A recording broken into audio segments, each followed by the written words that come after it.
말씀은 출애굽기 34장 21절에서 24절의 말씀입니다. 구약성경 135페이지 출애굽기 34장 21절에서 24절까지 한 절씩 교도하도록 하시겠습니다. 교도합니다. 너는 엿새 동안 일하고 일곱째 날에는 쉴지니 밭갈 때나 거둘 때에도 쉴지며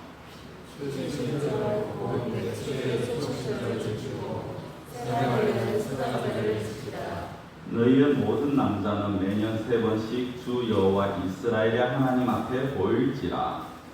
내가 이 나라들을 내 앞에서 쫓아내고 내 지경을 넓히니 그가 매년 3번씩 여호와 내 하나님을 배워볼 때 아무도 내 땅을 탐내지 못하리라. 아멘. 오늘은 맥주 감사주일로 지킵니다. 사실 절기들이 매년 하다 보면은 좀 몸에 배어있는 형식적인 절기가 되기가 쉽습니다. 그러나 그럴수록 우리가 다시 한번 정신을 차리고요. 또 오늘 특별히 맥주절을 보면서 이 맥주절이 어떤 의미인가, 그리고 사실 이제 맥주절을 지킬 때 하나님께서 어떤 복을 주시느냐, 우리 성도들 복 좋아하시잖아요. 그렇죠? 어떤 복을 주시느냐를 좀 생각해 보기로 원합니다. 맥주절의 기원은 오늘 본문도 그렇고 출애굽기 23장에도 그렇고 너무 간단합니다. 하나님의 말씀이죠. 하나님께서 절기를 지켜라. 그리고 그 절기를 3대 절기를 말씀을 하십니다. 무교절, 맥주절, 수장절. 잘 아시다시피 무교절은 이스라엘 백성들이 애굽에서 나온 것을 출애굽한 걸 기념하고 감사하면서 드리는 거고, 맥주절은 처음 수확한 밀과 보리를 하나님께 드리는 감사의 절기죠. 그리고 수장절은 말년에 연말에 거둬들인 과일과 곡식으로 이제 저장하게 하신 하나님께 감사하면서 드리는 절기입니다. 특별히 오늘 맥주절이라고 하는데 성경에 보면은 이걸 이제 다른 말로 77절 또는 오순절 그렇게 표현을 하기도 합니다. 77절이라는 것은 보리 수확한 첫 단을 하나님께 드리는 날을 초실절이라고 이름을 붙이는데요. 그 초실절부터 7주를 거쳐서 7일씩 7주를 거친 날이라 해서 77절, 그리고 오순절은 그 초실절부터 50일째 되는 날이다 해서 오순절, 그렇게 이해를 하시면 되실 것 같습니다. 어쨌든 보통 이제 맥주절은 한 해 전반기가 끝나고 우리나라는 이제 하반기가 시작되어지는 7월 첫째 주에 보통 지내죠. 그러면서 거의 대부분의 이제 생각하는 것이 전반기 동안 지켜주신 하나님께 감사한다라는 의미를 가집니다. 물론 그것도 중요합니다. 그러나 단순하게 이 전반기 동안 지켜주셨다 여기에 대한 감사만이 아니라 더 나아가서 사실 우리는요, 이 하반기에도 전반기와 마찬가지로 하나님이 우리를 지켜주시고 보호하여 주실 것이다라는 것을 믿고 그것에 대해서 미리 감사하는 그런 절기가 사실은 맥주절이라고 볼 수가 있는 거죠. 그래서 이 맥주절은 오히려 우리의 신앙을 다시 한번 재무장하는 그런 절기가 되어야 되고요. 하나님 앞에서 우리가 받은 은혜들, 그리고 하나님의 인도하심을 다시 감사하고 생각하는 그런 절기가 되어야 됩니다. 그러면 맥주절을 어떻게 지내야 하느냐? 맥주절만이 아니라 절기들을 어떻게 지내야 하느냐? 신명기 16장 10절 11절에 보면 이렇게 말씀합니다. 네 하나님 여호와 앞에 77절을 지키되 네 하나님 여호와께서 네게 복을 주신 대로 네 힘을 헤아려 자원하는 예물을 드리고, 먼저 나오는 게 뭐냐면 10절에는요, 하나님께서 복을 주신 대로 너희들이 자원해서 드려라 라고 말합니다. 이 얘기는 뭐냐면 형식적으로 하지 말고 너희들이 하나님께 받은 은혜를 한번 제대로 감사를 하고 그 받은 은혜를 헤아려서 거기에 맞게끔 하라라는 거죠. 자, 그리고 11절에 보시면은 너와 네 자녀와 노비와 네 성중에 있는 레위인과 너희 중에 있는 객과 고아와 과부가 함께 네 하나님 여호와께서 자기 이름을 두시려고 택하신 곳에서 네 하나님 여호와 앞에서 즐거워할지니라. 이걸 드릴 때 나만 잘 기분 좋게 나만 즐겁게 하는 게 아니라 주변에 어려움에 처한 사람들, 그리고 혼자 있지 못하는 사람들, 오늘날 그렇습니다만은 홀로 된 자들, 어려움에 있는 자들을 같이 돌보면서 그들과 같이 즐거워하고 같이 찬양하라. 이것이 맥주절을 온전하게 지키는 것이죠. 그리고 이렇게 지킬 때 오늘 보면 24절에 보면 하나님께서 복을 주시겠다고 말씀을 합니다. 자, 그 복을 이제 세 가지를 오늘 우리가 좀 생각을 해보기를 원하는데요. 첫째로 보면은 첫 번째 복이 뭐냐? 대적을 물리쳐 주시는 복이다라고 나옵니다. 24절에 보면은 이렇게 시작합니다. 내가 이방 나라들을 네 앞에서 쫓아내고라고 합니다. 이방 나라, 가나안 원주민들을 말하는 거죠. 이스라엘 백성들이 가나안 땅에 들어가기 전부터 이미 그곳에서 자리 잡고 있던 원주민들입니다. 그 원주민들은 거의 대부분이 키가 크고 또 힘이 굉장히 셌죠. 특별히 대표적인 7족속의 원주민들이 있었는데 그 중에 대표적으로 아모리 같은 사람들은, 아모리 족속의 사람들을 보면 키가 굉장히 큰, 정말 어떻게 보면 거인이라고 불려지는 그런 사람들입니다. 그래서 구약성경 아모스에 보면요, 아모리 사람들을 어디에 비교하냐면 백향목과 상수리 나무에 그렇게 비교를 합니다. 백향목은 자라면 키가 20m 이상 되는 그런 아주 높이 자라는 나무입니다. 그리고 상수리 나무는요, 잎이 무성하고 그 재질이 아주 단단해서 배에 노를 만드는 데 쓰이는 그런 나무입니다. 그러니까 그것만 봐도 이 아모리 족속들이 그 가나안 원주민들이 얼마나 키가 크고 얼마나 힘이 센가, 얼마나 강한가를 잘 알 수가 있는 거죠. 우리가 쉽게 생각해서 이 이스라엘 백성들이 가나안을 정탐할 때 그 12명 중에 10명의 말들을, 아니 그 12명의 말 다 거의 비슷하죠. 그들의 말을 가만히 생각해 보시면 쉽게 이해가 되실 겁니다. 특별히 그중 10명이 어떻게 말을 합니까? 우리가 보니까 그들은 너무 힘이 세고 그들 앞에서 우리는 메뚜기 같은 존재다라고 말합니다. 자신들이 메뚜기 같다라고 말하는 건 반대로 얘기하면 그들은 감히 우리가 상대할 수 없는 존재다라는 거죠. 그렇게 힘이 센 존재, 그렇게 강한 존재가 이 가나안 족속들입니다. 그럼에도 불구하고 하나님께서 이스라엘 백성들이 그 가나안에 들어갈 때 그들을 다 물리쳐 주시겠다고 약속을 하셨고 그들을 다 물리치고 그 땅을 정복하게 하셨죠. 사실 그 과정을 보면요, 이스라엘 백성들이 자신의 힘으로 할 수 없는 상황입니다. 제대로 군사훈련도 받은 적이 없는 그런 사람들이, 제대로 된 무기도 없는 자들이 그 가나안 7족속을 상대로 그들을 물리쳤다 할 수 없었는 거죠. 도저히 불가능한 겁니다. 그러나 하나님께서 함께 하시니까, 하나님께서 그들과 함께 하시니까 그것이 되어지더라는 것이죠. 이거는 비단 구약시대만의 일이 아닙니다. 하나님은 구약시대에도 여전히 역사하신 하나님이시고 또 지금도 동일하게 역사하시는 하나님이십니다. 그 살아계셔 역사하시는 하나님께서 오늘날 동일하게 우리에게 능력을 주시고 우리에게 은혜를 주시면 우리가 가지고 있는 어떤 문제도 어떤 상황도 우리가 그 가운데서 승리하고 우리가 넉넉히 이길 수가 있다는 것이죠. 레위기 26장 8절에 이렇게 말씀을 합니다. 또 너희 다섯이 백을 쫓고 너희 백이 만을 쫓으리니 너희 대적이 너희 앞에서 칼에 엎드러질 것이며 5명이서 100명을 쫓아낸다. 100명이서 10,000명을 쫓아낸다. 이거는 도저히 불가능한 겁니다. 어른 대 아이의 싸움이라고 해도요, 한꺼번에 아이 5명이, 아이들 100명이 어른 5명에게 우르르 덤벼들면 그 어른들도 감당하지를 못합니다. 그럼에도 불구하고 하나님은 이거를 하시겠다라고 말씀하시죠. 또 그렇게 실제 이루어 가셨습니다.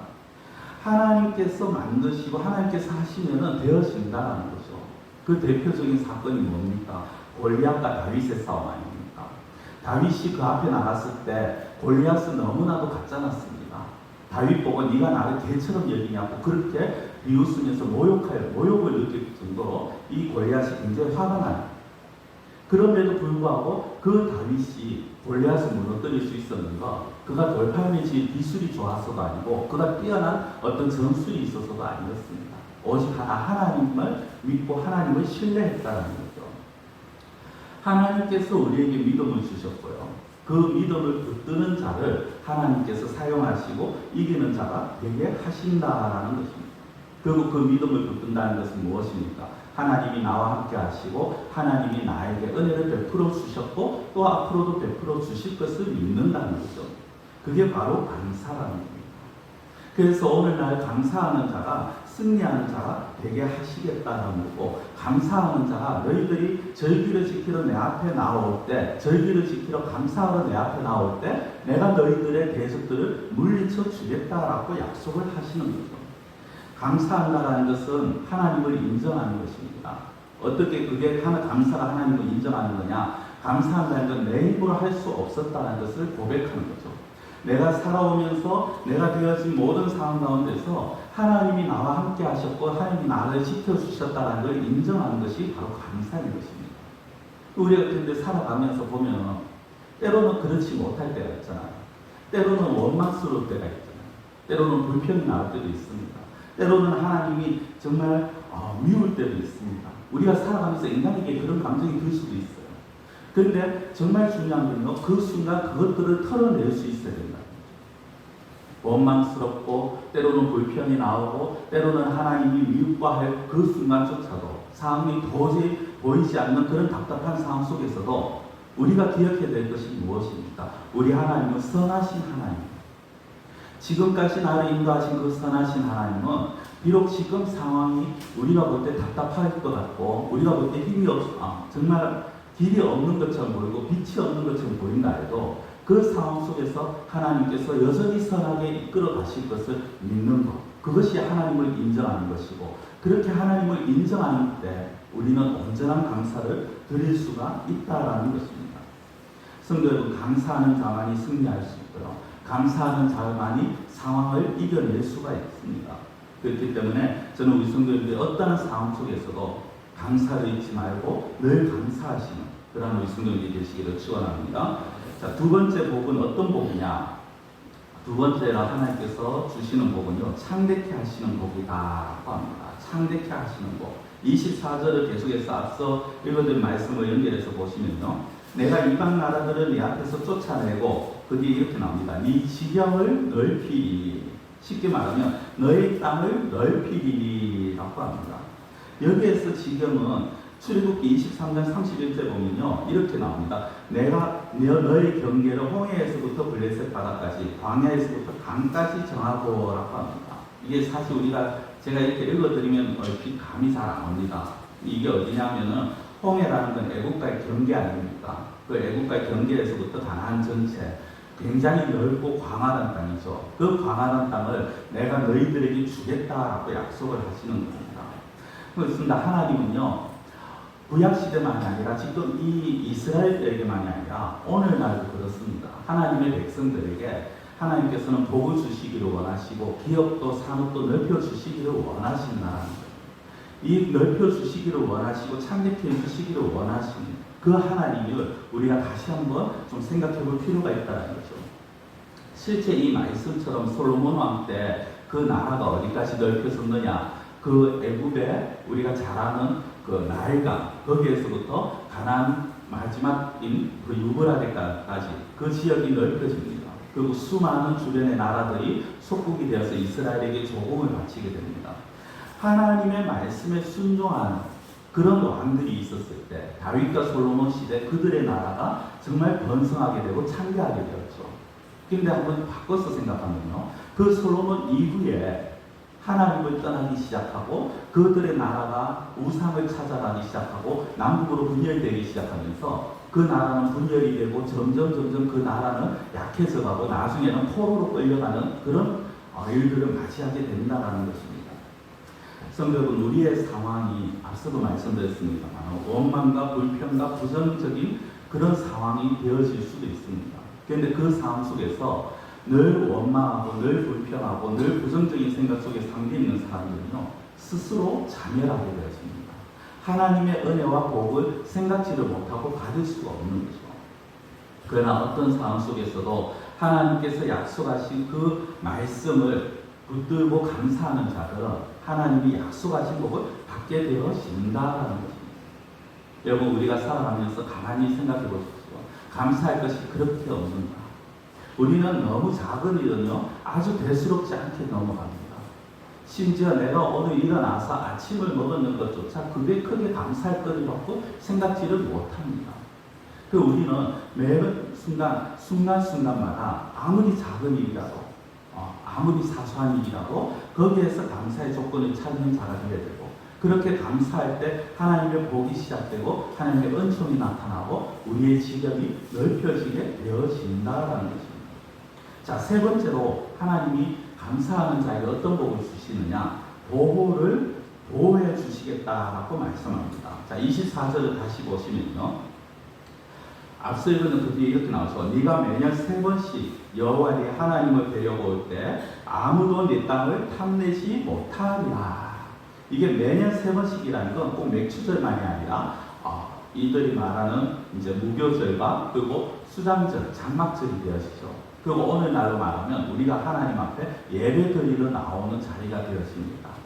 이 예배 드리러 나아가는 자리, 특별히 이스라엘 백성들은 이 3대 절기가 되어지면요, 자신들이 하던 모든 일을 내려놓고 예루살렘 성전을 향합니다. 전국에서 몰려듭니다.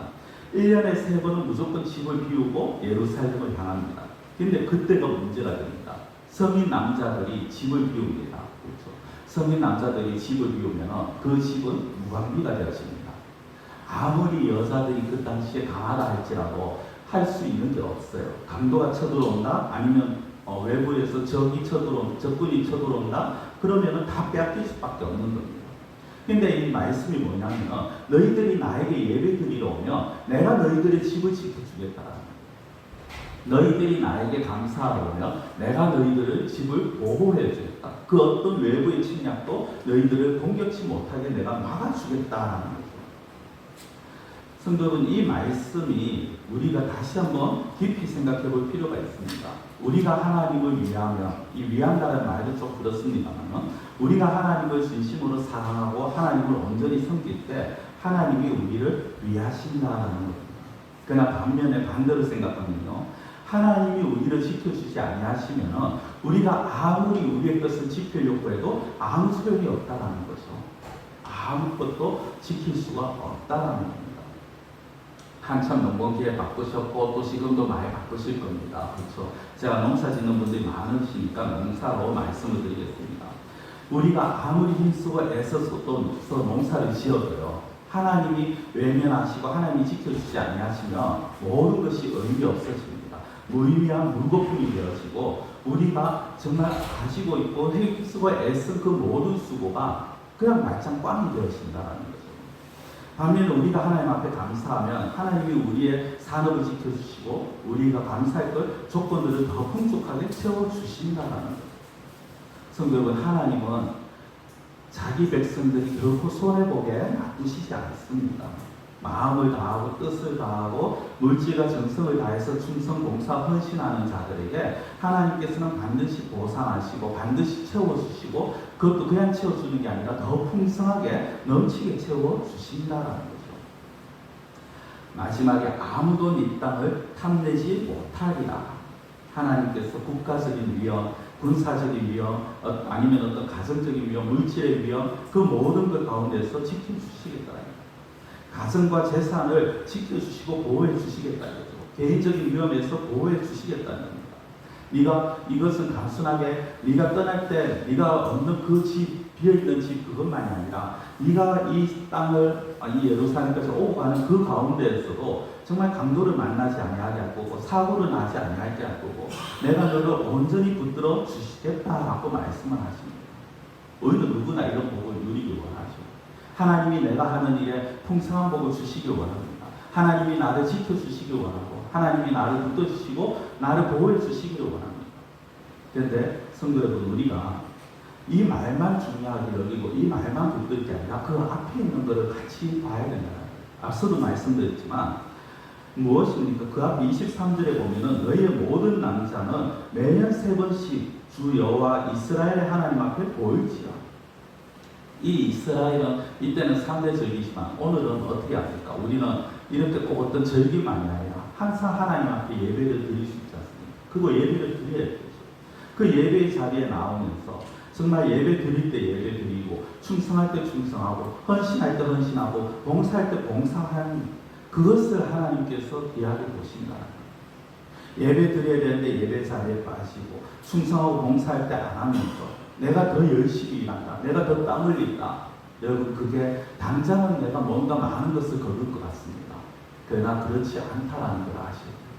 내가 아무리 힘쓰고 애써도 하나님이 거기에 대해서 외면을 해버리시면 그 모든 수고와 모든 땀은 물거품이 되어지는 것입니다. 제가 오늘 작전하고 한 말씀 드리겠습니다. 보통 이제 수요일이나 금요일에 주로 이런 말씀들을 좀 드리는데요. 사실 우리 성도님들도 그렇고 요즘 또 청년들도 그렇고 학업으로 또 여러 가지로 얼마나 바쁩니까? 그렇죠? 근데 아무리 중요하고 아무리 바빠도요. 예배를 소홀히 하면서까지 일하고 예배를 소홀히 하면서까지 공부하고 예배를 소홀히 하면서까지 내가 계획하는 걸 한다. 그거를 그렇게 해서 당장은 좋은 결과가 나올 수 있어요. 당장은 눈에 보이는 결과가 나올 수 있습니다. 그러나 그렇게 하면서 이미 하나님은 우리에게서 외면해 버리신다는 걸 아셔야 됩니다. 그리고 그렇게 해서 내가 잘 됐나? 아니요. 당장은 좋은 결과가 있겠지만 하나님의 은혜는 내리지 않는다는 걸 아셔야 됩니다. 지금 괜찮다고 방심하지 마시고요. 정신 차리시고 하나님이 무엇을 원하시는지를 아셔야 돼요. 내가 어디에 관심을 갖고 무엇에 집중하고 내가 어떻게 하는 걸 하나님께서 더 원하시는가를 지금 아셔야 됩니다. 저는 사실 이제 우리 아이들 자랑을 크게 많이 하진 않습니다만 그러나 항상 하는 게 뭐냐면 우리 아이들이 그래도 초등학교부터 아니 태어나면서부터 대학교까지 사실 거의 주일에 빠진 적이 없다는 거예요. 시험 기간이든 뭐든 아무리 멀어도 주일은 지켰다는 거예요. 그래서 저는 그렇게 생각해요. 저는 우리 아이들 학원 한 번 못 보내줬거든요. 강의 한 번 못 시켜줬어요. 제일 많이 한 게 어렸을 때 유치원 다닐 때 시험지 그거 한 2달 그것도 그것밖에 못했어요. 그럼에도 불구하고 하나님께서 이들에게 지혜를 주시고 이들을 하나님께서 키워오셨다는 거예요. 저는 부모들에게 그런 말씀을 드리고 싶습니다. 내가 할 수 있는 것도 없고요. 내가 뭔가 해낼 것도 없습니다. 하나님께 이 자녀들을 올바로 키울 수 있도록 맡기십시오. 그리고 그들을 하나님께서 보실 때 그들이 하나님께 인정받도록 그렇게 키우십시오. 그러면 하나님이 그들을 책임져 주십니다. 말씀이 잠깐 나갔는데요. 여러분 우리 하나님이 무엇을 원하시는지를 알아야 돼요. 시편 37편 32절 33절에 이렇게 말씀합니다. 악인이 의인을 엿보아 살해할 기회를 찾으나 여호와는 그를 악인의 손에 버려두지 아니하시고 재판때에도 정죄하지 아니하시리로다. 악한 자들이 해를 끼치려고 수단과 방법을 가리지 않고 침범해 옵니다. 그러나 하나님께서 허락하지 아니하시며 그 어떤 악인도 결코 의인을 해치지 못합니다. 이 악인은 진짜 우리 눈에 보이는 우리 주변의 악인도 있지만요. 영적인 악한 세력도 마찬가지입니다. 우리가 하나님을 바라볼 때, 우리가 하나님을 의지할 때 그 어떤 악한 세력도 우리는 두려워하거나 무서워할 필요가 없다는 거죠. 왜? 하나님이 우리를 지켜주시기 때문에 우리가 근심할 필요가 없다는 거죠. 여러분들 죽음 앞에서 사람은 누구나가 두려워합니다. 그렇죠? 죽음 앞에서 근심하고 염려하게 됩니다. 그러나 참된 믿음을 가진 자라면 그 죽음 앞에서 오히려 평안함을 누리게 되어집니다. 죽음 앞에서 근심이 없어집니다. 왜 그러냐? 하나님이 함께 하심을 믿는 자들에게 내가 지금 나의 모습과 이후에 죽음 이후에도 하나님이 나를 붙들어 주시고 하나님의 나라로 인도해 주실 것을 믿는다는 것입니다. 여러분들 이런 보호의 이런 복들을 마음껏 누리실 수 있는 또 정말 풍성하게 누리실 수 있는 그런 우리 성도님들이 되시기를 축원합니다. 말씀을 믿겠습니다. 보통 신앙에는 3가지 단계가 있다고 말합니다. 한번 좀 떼어주시겠습니까? 첫째는 받는 단계고요. 둘째는 감사의 단계고 셋째는 드리는 단계입니다. 이 받는 단계는요. 보통 이제 교회 나온 지 얼마 안 된 분들, 초신자들의 수준입니다. 이때는 되게 기도하면 응답도 잘 돼요. 그 은혜도 받고 구원도 받고 축복도 받습니다. 그리고 이 받는 단계의 수준은 어떤 수준이냐? 사실 이 수준에 머물러 있는 사람들의 특징은요. 항상 내 신앙생활의 목적이 뭐다? 하나님께 뭔가 받는 것, 하나님께 복을 받는 것, 하나님께 은혜를 받는 것. 이게 신앙생활의 주 목적입니다. 그래서 내가 좀 복을 못 받는다 그러면요. 그냥 토라져 버리고 시험에 든다라고 말을 하죠. 그래서 죄송한 표현입니다만 이 받는 단계는 어떤 면에서는 굉장히 어린아이와 같은 유치한 수준입니다. 물론 처음부터 성숙할 수는 없지만 우리가 수년 동안 수십 년 동안 신앙생활 하면서도 받는 단계에 머물러 있는다면 받는 내 신앙생활의 주 목적이라면 조금 자기 자신을 돌이켜 봐야 되는 거죠. 자, 2번째 단계 감사의 단계죠. 그렇죠? 받는 단계에서 신앙이 조금 성숙해져서 그동안 하나님께서 주신 복에 대해서 이제 감사를 하게 됩니다. 나에게 주신 은혜를 감사하고 건강도 주신 것도 감사하고 지금까지 이끌어 주신 은혜에 대해서 감사하는 자가 됩니다. 이렇게 되면요, 이제 항상 감사가 습관처럼 점점 되어지고 어떤 절기만이 아니라 그래도 매주 하나님 앞에 감사의 조건을 찾으면서 감사하는 모습을 보이게 되었습니다. 그리고 세 번째, 이 단계가 정말 어떻게 보면 성숙한 단계고요. 우리가 앞으로 나아가야 할, 우리가 가져야 될 단계인데 바로 드리는 단계죠. 말로만 감사하는 것이 아니라 몸과 마음을 드립니다. 물질과 정성을 다해서 헌신합니다. 그래서 여러 가지 감사운동도 드리고 11조도 드리고 그리고 봉사도 하게 됩니다. 하나님의 은혜에 보답하는 그러한 어떤 성숙한 믿음의 단계, 이게 바로 감사의 단계라는 거죠. 이 드리는 단계라는 거죠. 성도 여러분, 감사는요 마치 수증기와도 같다라고 말할 수 있습니다. 뜨거운 태양이 비추게 되면 물은 수증기가 되어서 위로 올라갑니다. 그것이 하늘에 모여서 구름이 되어지고 구름이 모이면 큰 물이 되어서 하늘에서 다시 뒤로 내려오게 되어지죠. 구름은 감사가 그렇다는 겁니다. 우리가 감사를 드리는 것은 우리의 수증기가 모여서 위로 올라가는 것과 마찬가지입니다. 우리가 감사를 하고 감사를 하는 자들에게 하나님께서는 더 큰 은혜를, 더 큰 복을 부어주십니다. 그렇지만 감사하지 않는 자들에게는 하나님이 그 어떤 복도 없다라는 것을 우리가 아셔야 되는 거죠. 그래서 잠언 3장 9절에서 10절에 이렇게 말씀합니다. 내 재물과 네 소산물의 처음 익은 열매로 여호와를 공경하라. 그리하면 네 창고가 가득히 차고 네 포도주 틀에서 새 포도즙이 넘치리라. 자, 이제 여러분, 제가 마지막 질문을 드립니다. 어떤 인생을 사시겠습니까? 하나님께서 우리에게 주신 각양 은혜를 생각하면 우리는 감사의 조건밖에 없죠. 작은 일부터 감사하시기 바랍니다. 교회에 나와서도 감사하시고요. 가정에서도 감사하시고 직장에서도 감사하시고 감사의 씨앗을 뿌릴 때 감사의 열매, 복의 열매가 맺히게 됩니다. 그리고 그 감사가 우리의 운명을 변화시키게 되어질 것입니다. 상황에 따라서 이 상황이 뭐로 감사할 것이 있는데, 내가 뭐로 감사할 것이 있는데, 그런 모습이 아니라 작은 것에서부터 감사함으로 정말 하나님이 기뻐 받으시는 그런 감사의 예배를 드리시고 그 감사로 하나님이 주신 복들을 누리시는 그런 우리 성도들이 되시기를 축원합니다. 기도드리겠습니다. 사랑하는 하나님 아버지, 오늘도 하나님의 은혜 가운데 저희들을 하나님 앞에 불러주시고 또 오늘 특별히 맥주절을 맞이하여서 하나님 앞에 저희 감사 예배를 드리게 하심을 감사드립니다. 하나님, 상반기 동안 지켜주시는 하나님, 그 하나님 앞에서 우리가 이 상반기를 돌아보며 또 우리의 지금의 모습들을 돌아보며 정말 작은 것에서부터 감사할 수 있는 그러한 저희들의 삶이 되게 하여 주시옵시고, 이러한 감사들이 모여서 더 많은 감사가 하나님 앞에 드려질 때 그것이 하나님을 기쁘시게 한다는 것을 저희들이 다시 한번 깨닫게 하여 주시옵소서. 우리가 늘 살아가면서 정말 하나님 앞에 날마다 감사를 드리는 참된 감사의 사람이 되어질 수 있도록 하나님 저희들의 마음을 주장하시고 붙들어 주시옵소서. 간절히 원하고 모든 것 예수님의 이름으로 기도드리옵나이다. 아멘.